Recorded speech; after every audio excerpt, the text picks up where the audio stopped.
Today we're going to have a look at one of the hottest SUVs in the Mercedes-Benz lineup. This is the AMG GLA45. The only thing is I think it has a little bit of an identity crisis.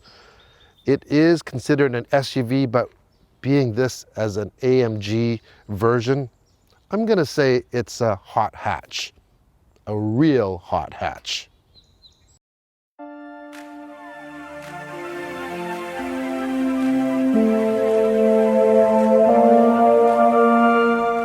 Even though the GLA is more on the entry-level side of the Mercedes-Benz SUV lineup, this AMG version is anything but entry-level. Starting from the front, you have standard LED headlights. I really love the brush trim that you have in the front. This one is equipped with a front camera, as you can see here.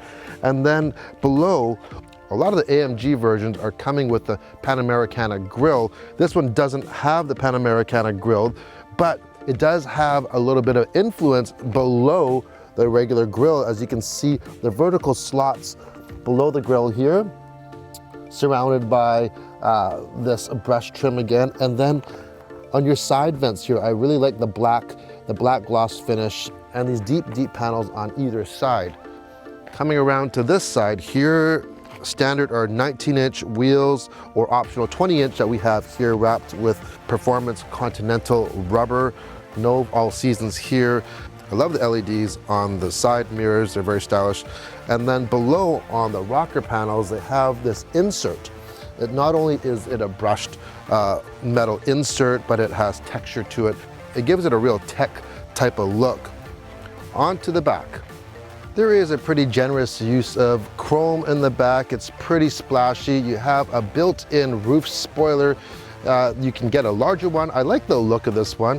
I think everything is very proportional in this vehicle. You have LED tail lights. They don't quite wrap around, but I like how tall they are. They're not really thin. Like I said, everything's very proportional. Then you go below the bumper and it gets kind of busy. You have a quad tip exhaust or quad finishers, and you have this aggressive looking diffuser, just really making this thing play the part. This one's also equipped with a power liftgate and a motion activated one as well. You open the back up, and surprisingly for this size of vehicle, which is very small, it does have a pretty decent cargo area. Inside the AMG GLA45, it's very sporty looking and oriented. Starting from the steering wheel, of course, you have this nice flat bottom steering wheel. It has the suede inserts and that polished trim that I like so much with the AMG on it as well. You have paddle shifters, they're not plastic, they got a nice feel to them. Analog gauges, and this one has a very red theme, as you can tell. The red stitching, and you can select what AMG design trim you have. This is the red one, so it has this carbon fiber look with the red accents and this design here. It really looks like it's geared more toward a younger buyer, which is probably the type of buyer that's going to buy this vehicle. You have these round aircraft style air vents. They're very easy to use. I like how simple they are to use. Above that, you have a tablet style screen, similar that you'd find on the regular GLA, the CLA, the C series. And then below that, you have this small little gear selector. You have your AMG dynamic drive selector here, and above that you have your controller to control the screen. Now here's one small thing. I find that there's almost too many dials in this cockpit. You have the volume dial, you have the dials for your temperature control, you have your dynamic select dial, and you have your controller dial. I can understand this being a dial because that controls the selector, but maybe if they could have just changed it up, maybe with the drive selector, made that a toggle instead. I just find that there's a lot of dials and one could kind of get confused, especially if they don't drive this car often. This GLA45 is equipped with these sport seats. They're power with memory for driver and passenger, and they have these nice Dynamica or Alcantara or suede inserts, whatever they want to call them nowadays. They're very supportive, and they have quite a firm cushion to them. And for Apple or Android smartphone users, have no worry. This one is equipped with Apple CarPlay and Android Auto. Let's see in the back now. By the way, this is my first time sitting in the back, so This would be interesting. All right, so the front seat is set to where I'm sitting. I'm just about 5'11", 5'10 and 3/4, let's say, and that's my driving position. I'm actually surprised. A lot of people have said it's so cramped in here. There's not a lot of room, but my knees are not touching. My head is definitely not touching at all. Maybe on the side comes in a little bit. And the actual seat back is kind of a little bit on the upright side, but all in all, not bad though. I just noticed though, this is equipped with a middle seat belt, so this is a 5-passenger vehicle. That would be tight. All right, let's turn this baby over here. There's a little bit of a rumble and a gurgle to this engine. We are starting out right now in comfort mode.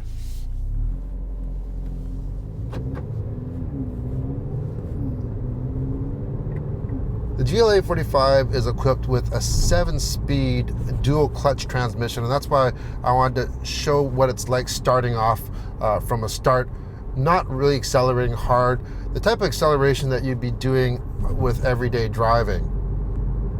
This is also equipped with the AMG driver's package, which means that it has a few goodies, performance goodies, and one being it has the adjustable suspension. In comfort mode, it's in comfort setting now, and let's hit a few bumps and potholes to feel what it's like. Comfort mode, also everything is toned down. The throttle mapping, for instance. This is also equipped with an exhaust mode. There's a button that I can press. It basically gives the exhaust some body. You can really feel more, let's say, bass out of that. Let's turn down a few smaller roads here, and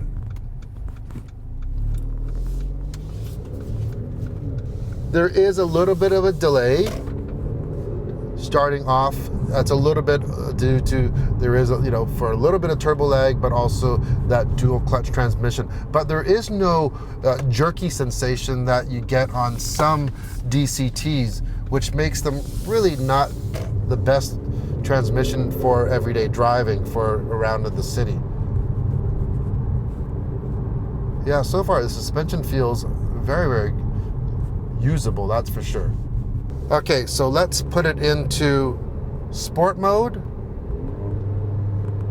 Right off the bat, you can hear the transmission adjusted.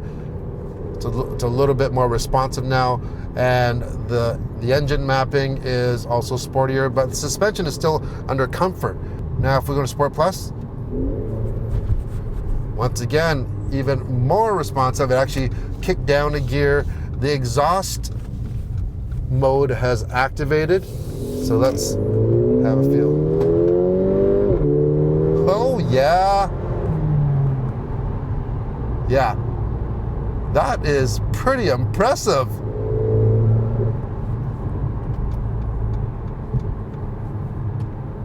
It's amazing the difference the suspension has changed. Under comfort mode, it really felt like everything was numbed down. Now, if I just drive over some of these reflectors, you can feel every bit of the road, giving you a lot more road feel. However, since this vehicle does have a shorter wheelbase and with that stiffer suspension in the Sport Plus setting, it makes for a kind of a rough ride for everyday driving. We're setting a light here. One thing I do like about all Mercedes that have the electric brake is they have a brake hold. A lot of other vehicles have that, but the way that Mercedes does it, there's no switch.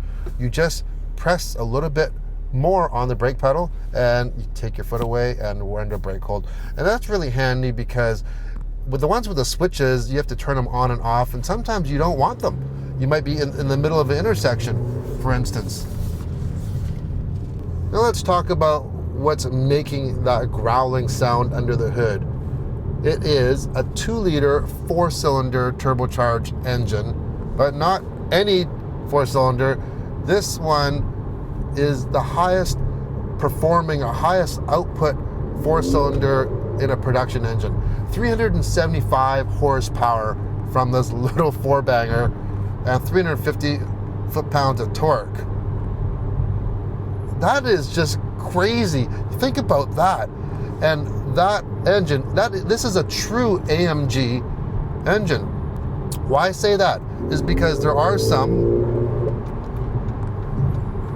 let's just call them AMG trim vehicles. Let's say like an AMG C43. It's an AMG, but what the purist would say is a true AMG has to have an AMG motor that is hand assembled by one person, and this is one of them. You have a plaque on the engine by the technician that assembled this. This is the real deal. I mentioned this does have the driver's package, but there also is one other package you can get for performance-wise, and that is the track package. What that gives you? Well, it unlocks a higher top speed, and it also includes a front limited slip diff. This one is not equipped with it. I don't really think that it's totally necessary.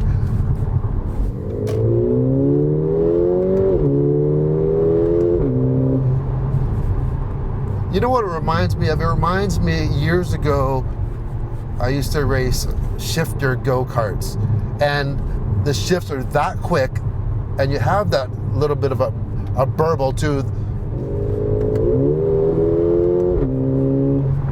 This pulls so hard. Unfortunately, we're not on a track. Speaking of track, there is one mode that we didn't touch on, actually two, and one is individual. That's pretty self-explanatory. And then you have the last one, and that is race mode.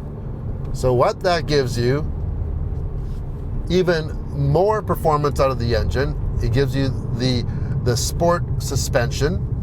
Of course, it defaults for the exhaust note, but it also changes the ESP or electronic stability program. So what is this good for? Well, I've been lucky enough that I've been on racetracks with AMG products before, and when you have this type of a mode, it really opens the parameters up. Let's just put it that way. It doesn't hold you back too much. It lets you slip a little bit. It lets you really let things hang out a little bit. But if you really get in trouble, it pulls everything back in and helps you out. Oh yeah. The last thing you want to do when you go to a track day is end up putting your daily driver into the tire wall or something like that. Like I said before, I really don't think this is an SUV. However, it is all-wheel drive, by the way, and you could put winter tires on and drive in the winter. That'd be no problem. It handled that very well. But yeah, I would really put this in the class of hot hatch, you know, along with, let's say, the Focus RS or the Volkswagen Golf R, except just kind of up to the next level. And power-wise, it's really something else to experience this much horsepower out of something this small. The Mercedes AMG GLA45 starts at $52,000, which is actually not bad considering its competition, and it goes up to about $62,000 like we have here with that AMG driver's package and some other goodies as well. If you're looking for something, first of all, that you don't need a lot of room but has all-wheel drive, has a ton of performance, and you want all the luxury and premium offerings like Mercedes has, this is the one to get.